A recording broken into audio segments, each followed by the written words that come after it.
Then we come to Saturn. Shani, Shani. the most interesting one for a lot of viewers. Shani is fundamentally a graha of discipline and taskmaster. It likes hard work. It likes people who do hard work. A positive Shani means they will be very hardworking.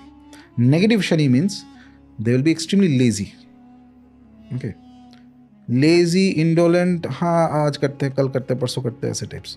Okay. And the more lazy you become, the more your Shani is going to cause you trouble. Simplest, I'm saying, of course, it all gets modified based on various other factors, but this is number one. So hard work and discipline is what Shani likes. Number two, Shani likes masses, lower level, not the elites. Shani dislikes elite. See, Shani is actually son of Surya. The son of the sun. Yeah, in the mythological lores that we get, he's a son of Surya. Okay, but he dislikes Surya, completely dislikes him. Shani just dislikes sun. Okay, because sun can project the ego, arrogance and confidence. Shani likes humility, just the opposite. The more humble one is. So Shani's idea is that you be humble and do hard work. Then why does Shani have a negative connotation? That is because certain positions of Saturn, if it is placed. So these are the two things that are told. But fundamentally, people may not neither be humble nor hardworking. Okay. So then Shani also, among other things, it rules things like something that is very long lasting. Okay. So if Shani gives you a trouble, it is going to last for a very long time. Okay.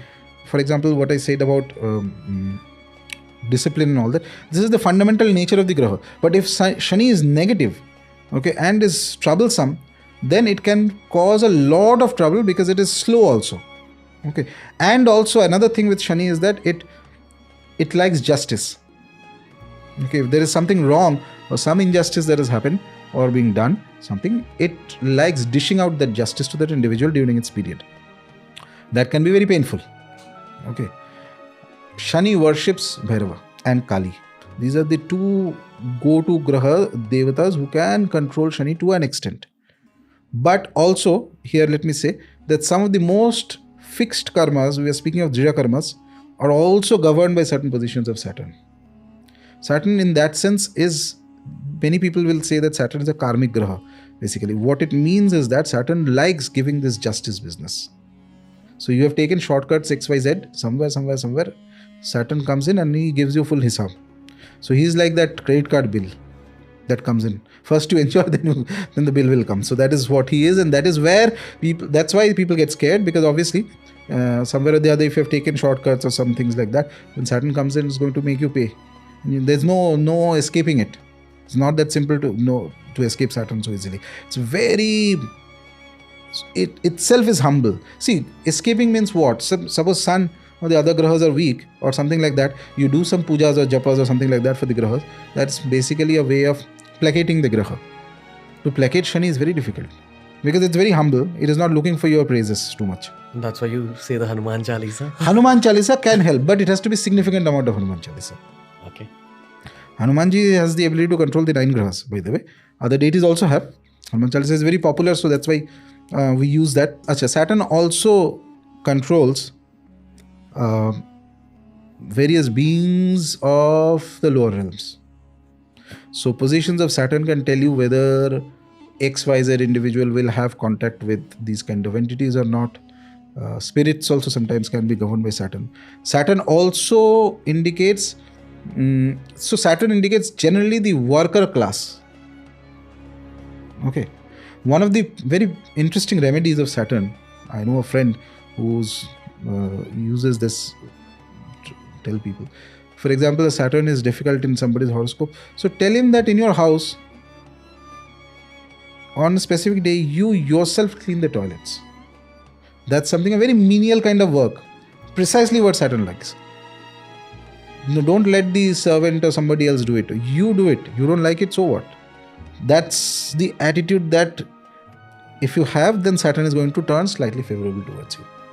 It hates ego, it hates arrogance, it hates lack of humility, it hates lack of discipline. But unfortunately, the whole world suffers from these things a lot. And Saturn also gives in his justice. His very justice oriented in that sense. By the way, Saturn can give in certain combinations exceptional amount of wealth. So much wealth that no other graha can give. In fact, you can take it this way that perhaps some of the greatest, the richest people, some of them, would likely to have certain combinations of Saturn, certain places. When Saturn gives wealth, it's like unthinkable amount of wealth will come. But there is a catch involved. Saturn is one of the, now there are grahas of other combinations also. So there are certain grahas which are more krura. Krura means more, say let's say fierce or something, not gentle. Okay, Saturn is one of the krura grahas. Sun is also krura graha, by the way. Saturn is a krura graha. So Saturn's if a wealth comes from Saturn, there are, it is not a natural domain of Saturn. Natural domain of Saturn is hard work and discipline. Being an unnatural domain, you can be certain that if a horoscope combination shows that this person made a lot of money with respect to Saturn, there will always be shortcuts involved. Corruption. Yeah. Okay. Because it's not a natural domain. Okay. Saturn also represents imprisonment and things like that. Like the ring of Saturn is like a test. You're caged up for some time. Yeah. And if you pass that test, you're rewarded. Yes. Sort of. So, and is it true that at the end of your Saturn phase, there's a reward always? No, not always. It's a popular saying. Sometimes it is true, but sometimes it may not be true. Okay. Again, all of it depends on the position of Saturn. Okay. And as I mentioned, there are certain combinations of Saturn which, if present, there's no cure possible for that. If whatever is the affliction, nothing, no amount of upasana of any deity, no amount of going to anywhere else is going to bring any relief. Just have to go through that. Because that is the lesson that nature is going to teach you. Saturn is very good in teaching lessons. To keep certain degree of control over Saturn. Saturn also, by the way, controls oil and things like that. These are all governed by Saturn. People often ask, I'll do Hanuman Chalisa once. Once में तो कुछ नहीं होने वाला है, 10,000 साल में भी कुछ नहीं होगा. So depending on the amount of trouble you are in, you decide how much you have to do. Okay, so that it should be, of the same level as the intensity of difficulty that you are facing. Then only there is a chance that you will have some relief from it. Okay.